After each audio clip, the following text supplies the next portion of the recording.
and I'm going to be talking about Up Poseidon by Anna Banks today. I literally just finished this book like a couple minutes ago, and it was so good. Please don't be me and think that this is going to be a stupid book because it's about mermaids and the cover. This is a mermaid book, but the characters don't like being called mermaids. They like being called Sirenai, Serena.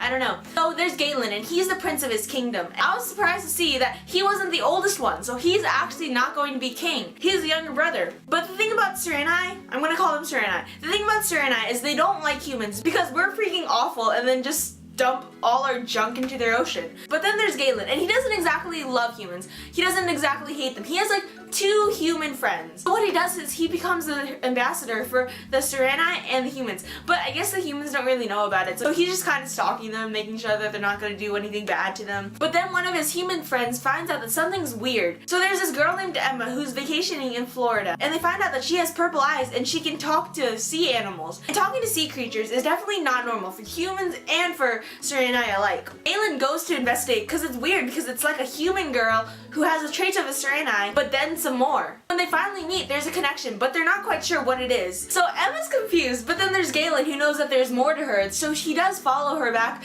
to New Jersey, which is her home, to see what's really going on. So like, one of the opening scenes is kind of sad in this book, but honestly, I thought it was a pretty feel-good book, and I was flying through the pages. It was just really easy to read. If you like contemporary, or if you like romances, then I think you would definitely like this. But it doesn't completely focus on that. It's also focusing on building the Serenai world. Like, you get to see what's going on under the sea, and you get to see the history of the world, and Anna Banks puts a lot of detail in like what's going on in the world. To me, everything felt pretty real. And I think another reason why it was so easy for me to read is even though they were building up their relationship, like this whole entire book, it wasn't like slow because there were fantasy aspects that were keeping me going. So it was actually really interesting learning about the world. But also, I didn't find the relationship building to be really annoying. Characters were all really lovable. And something that made it funny is because since they're Serenai, like they live in the ocean, they're not used to walking on their feet, so they are kind of clumsy. And that was a small example of how there were a lot of cutesy and funny moments in this book. And the plot starts out with Emma trying to accept who she is, but it does grow from there and it gets more detailed and interesting, and I really can't wait to read the second book. I'd probably rate this high 90% because I was really enjoying it. Oh, and Marissa Meyer blurbed it! Marissa Meyer is the author of the Lunar Chronicles, which is one of my most favorite series ever,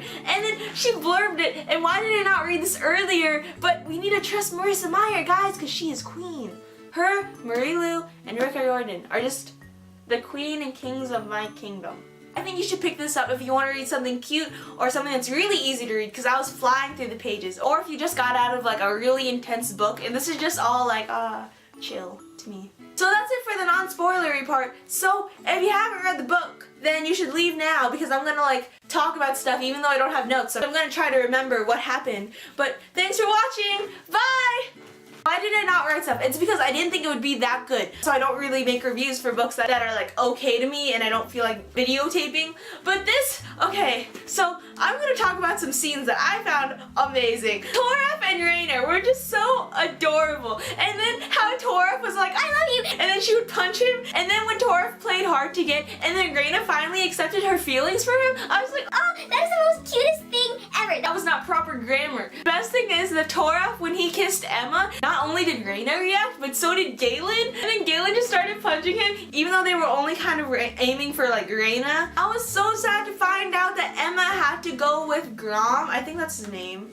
What kind of name is Grom? Yeah. I was so sad to find out that Emma had to mate with Grom because her and Galen, and I totally believe this whole soulmate thing because that's totally them two. And the way Emma found out was just so sad. I guess this is kind of like forbidden love, but it's not really like that. It's not like intense. It's not like hardcore. It's just like, oh, we're not allowed to do this. Let's do it anyways. Woo! Totally understand why she would try to get like a rebound, and I felt so bad for Mark because Mark was such a good guy. He genuinely liked her. So poor Chloe. Speaking about Chloe, Chloe died. What the heck? That was just in the beginning of the book too, and that's so sad. That's her best friend dying. That's awful. We talk about the thing that made me want to make this review. The ending of this book. The ending of this book. Holy cow! Emma's mom is Nalia. I didn't see that coming because this was kind of a cute and easy read, so I thought it'd be pretty predictable. So I was like, yeah. Oh, she's adopted. Wait, no. Okay, then her dad is half merman. Wait, no. Her mom is. Oh my gosh. I did not see that coming. I was so surprised, and that's what's making me want the second book. Not even the romance, just to see what happens. Like, why did she leave Grom? Like, they seem like such a perfect couple. My book reviews aren't even book reviews. They're just me ranting about like events that happened in this book, and I'm just like, what is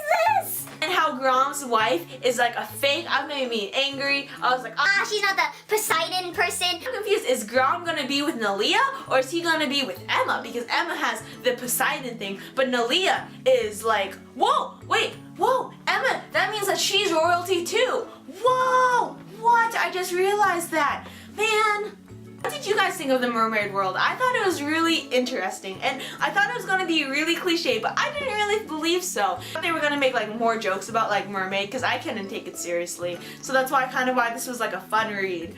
But like, dang, intense. Not intense, like just wow. So thanks for watching. Bye! But he doesn't love them, but he doesn't human's friend. But then one of his human friends, I didn't write notes. Why am I doing this?